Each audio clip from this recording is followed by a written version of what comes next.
마켓무버입니다.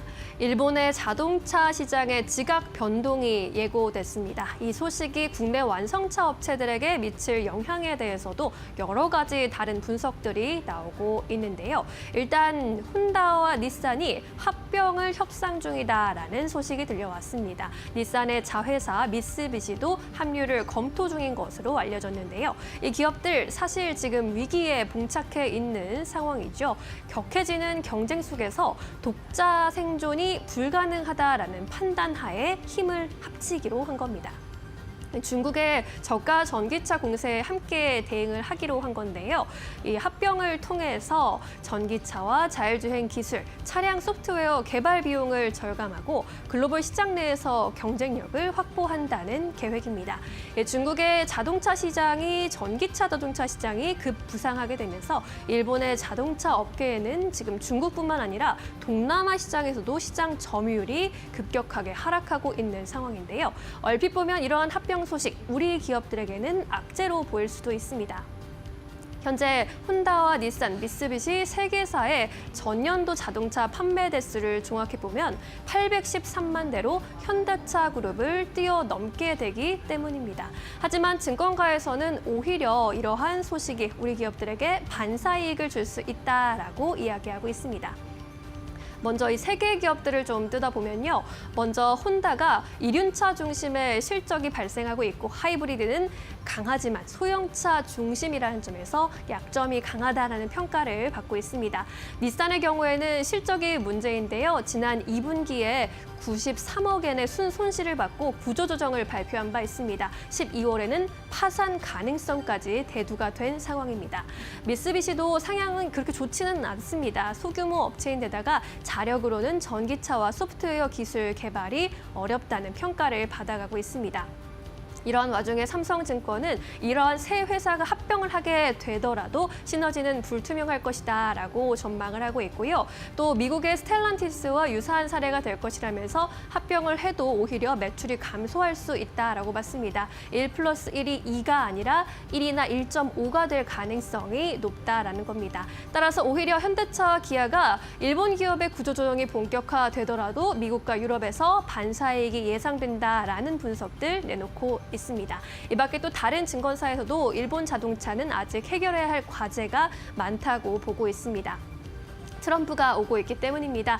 트럼프가 일본 대미 수출품에 10%의 추가 관세를 예고했는데 일본 자동차들은 이제 미국에서의 실적 부진을 피할 수 없을 것으로 보입니다. 이에 따라 일본 자동차 기업들의 영업이익이 35%까지 크게 감소할 것이라는 전망을 내놨고요. 또 뿐만 아니라 트럼프가 멕시코에도 관세 25% 부과를 공표했는데 따라서 멕시코에 공장을 보유하고 있는 도요타와 혼다, 닛산 등이 추가 영업이익 하락 전망에 전략 수정이 필요한 상황이라고 짚기도 했습니다. 이렇게 글로벌 자동차 업체는 트럼프 2기라는 변수에 맞닥뜨려 있는 상황인데요. 우리나라 업체들이 이 변수를 잘 대응해 나가면서 시장에서 방어력을 보여줄 수 있기를 바라보겠습니다. 마켓무버 전해드렸습니다.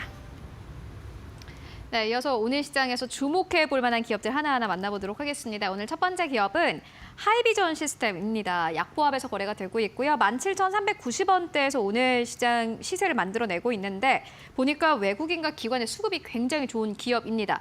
이 기업 어떻게 보실까요? 네, 하이비전 시스템. 수급이 11월 달에 바닥을 찍고 반등 중이죠. 주가 차트도 이제 11월 달에 바닥 찍고 좀 완만하게 러프하게 좀 반등을 주고 있는 상황인데 하이비전 시스템을 저한테 한 줄로 요약을 해봐라라고 하면은 테슬라와 애플을 한 몸에 품은 기업이다라고 이제 표현을 좀 하고 싶은데요. 하이비전 시스템의 애플의 초소형 카메라 이제 CCM 검사 장비 솔브엔더인 것은 뭐 시장에서 대부분 다 알고 계실 거예요. 그러니까 애플 쪽의 카메라 모듈을 납품하는 기업들은 하이비전 시스템 검사 장비를 써서 검사를 해야 된다. 이게 이제 80% 정도 점유를 하고 있기 때문에 거의 사실상 솔브엔더라고 보시면 될 것 같은데 최근에 좀 약간 그 의미 있는 일이 좀 있었죠. 이제 테슬라 쪽 자율주행 관련돼서 뭐 퓨런티어라는 기업들이 상당히 좀 시장에서 많이 회자가 되고 있는 상황인데 하이비전 시스템이 퓨런티어 지분 40%를 갖고 있죠. 근데 시가총액은 비슷합니다. 2천억대 한 중반 정도로. 근데 테슬라 쪽의 하이비전 시스템을 실무진들이 담당을 해서 어떤 좀 회의를 하고 갔다라고 하는데 이 부분에 있어서 하이비전 시스템이 테슬라 쪽에 이제 벤더로 등록이 된다라고 하면은 사실 지금 하이비전 시스템이 주가가 좀 많이 빠져 있는 상황에서 앞으로 어떤 상승 모멘텀에 가장 크게 좀 작용할 수 있는 부분이 아닐까라는 생각을 하고 있고요.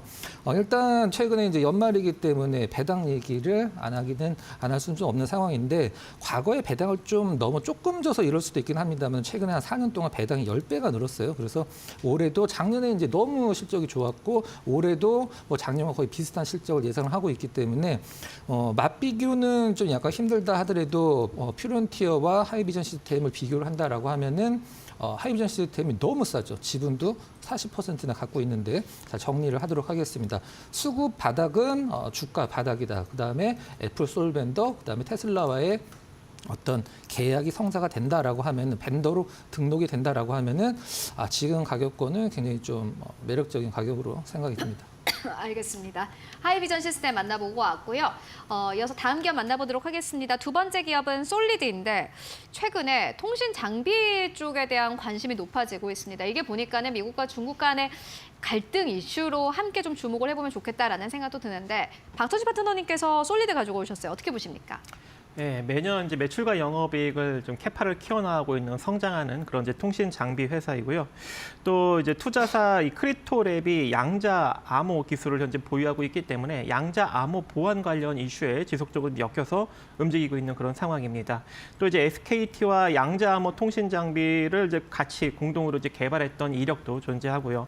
또 이번에 미국 법인 솔리드 기어가 미국 정부 지원 기술 개발 프로젝트에 선정이 되면서 397억의 재정 지원을 받게 되었습니다. 그래서 이번에 이제 본격적으로 이제 오픈된 기술 개발 프로젝트를 맡았기 때문에 미국 측에서 이제 북미 쪽에 이제 매출이 상당히 많이 발생이 되고 있는데 더욱더 북미 쪽 매출이 증가될 수 있는 그런 가능성도 점차적으로 키워나가고 있는 그런 상황이고 또 이제 뭐 이런 전반적인 것으로 인해서 주가 또한 이제 바닥을 다지고 서서히 움직이고 있는데 이미 제가 이제 이 솔리드 같은 경우에는 지난 이제 5,000원, 4,000원, 900원, 5,000원 정도 이 구간부터 계속적으로 언급을 드렸던 종목인데 어느덧 이제 정치 테마 쪽하고도 살짝 엮이면서 양자 보안 쪽하고도 같이 엮이면서 이제 슬슬 시세가 올라가고 있습니다. 그래서 지금 오늘 한 6,000원대까지 지금 찍은 상황인데 이미 제가 이제 목표가로 제시했던 5,700원대랑 6,100원대 거의 근접하게 지금 올라온 상황이거든요. 그래서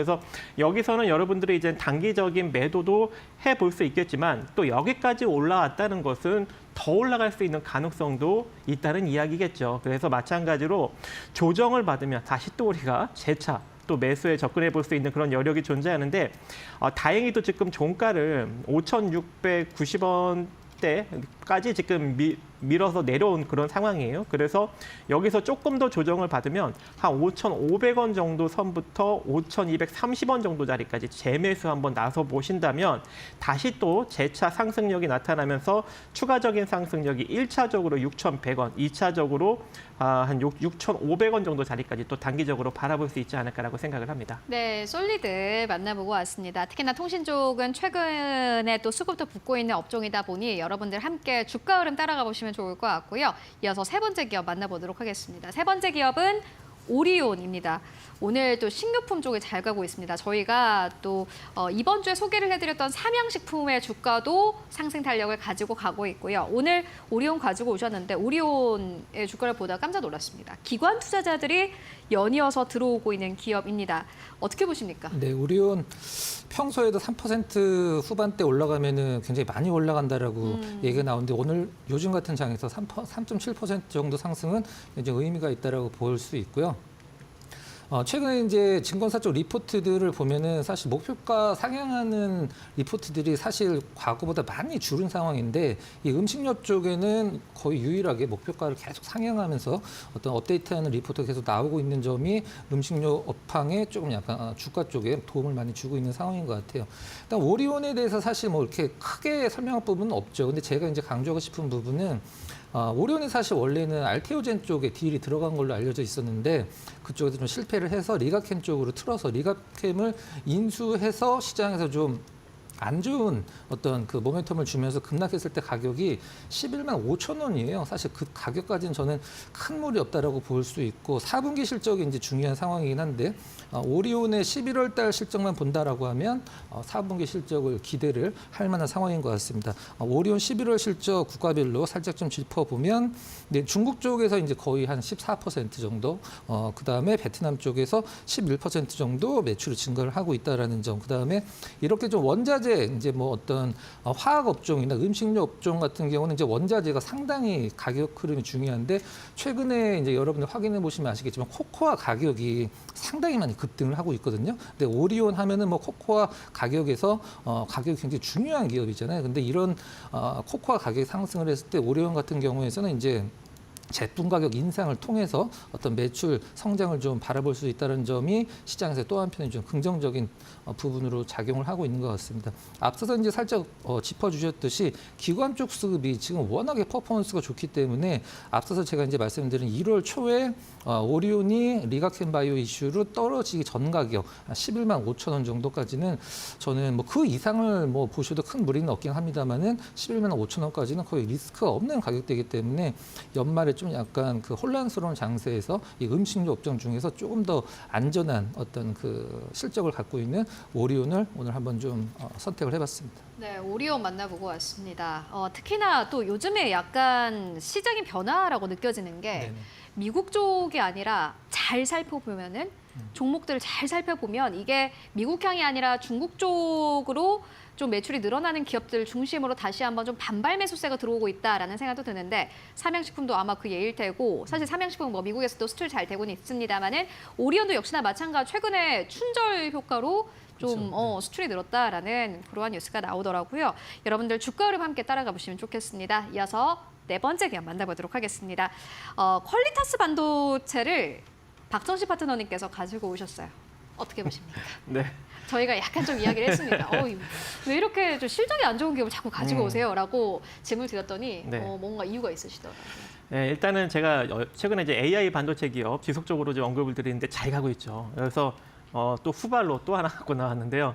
일단 자람 테크놀로지 이제 언급을 드렸는데 최근에 조금 긍정적인 흐름을 보였습니다. 하지만 시세가 끝난 게 아닌 것 같아요. 그래서 아직까지 좀 매수 못하신 분들은 조금 조정을 받으면 4만 3천 원에서 4만 원 정도 사이 이 정도 선에서 여러분들이 조금 분할로 다시 또 재매수 가능할 것 같고 그 다음에 에이징랜드 아직도 시세가 안 죽었어요. 만약에 내려오면 33,400원에서 31,200원 정도 자리까지 이 구간에서 한번 여러분들이 재매수 가능할 것 같고요. 그리고 이번에 후발로 이제 이 종목들하고 같이 요즘 이제 방송국에서 딱 이제 방송을 보니까 이제 가온칩스를 좀 많이 언급을 하는 것 같은데 저는 이 퀄리타스 반도체를 좀 집중을 해봐야 되지 않을까 또 이제 개인적으로 생각을 합니다. 그래서 오늘도 한 8% 정도 상승력이 나왔다. 장중 14%까지 나왔네요.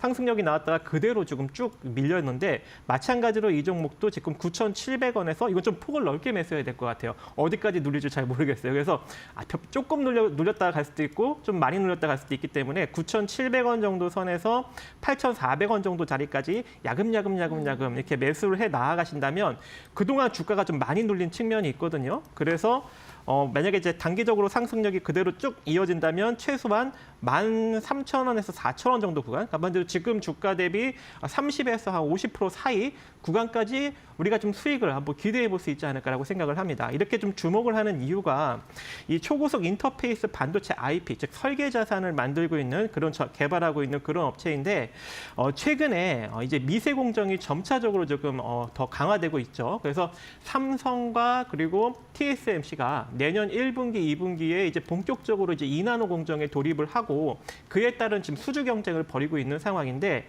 이번에 이 퀄리타스 반도체가 차세대 AI 그리고 자율주행용 2나노 공정 IP를 같이 그 시기에 맞춰서 지금 개발 중에 있습니다. 그래서 만약에 이게 잘만 개발된다면 이 회사 관계자 말로는 폭발적으로 회사가 성장이 나올 것이다라고 언급을 하고 있기 때문에 만약에 내년도에 2나노 공정 본격적으로 들어가고 잘만 이제 IP 자산이 개발이 되게 된다면 그때부터는 어떻게 되는 거예요?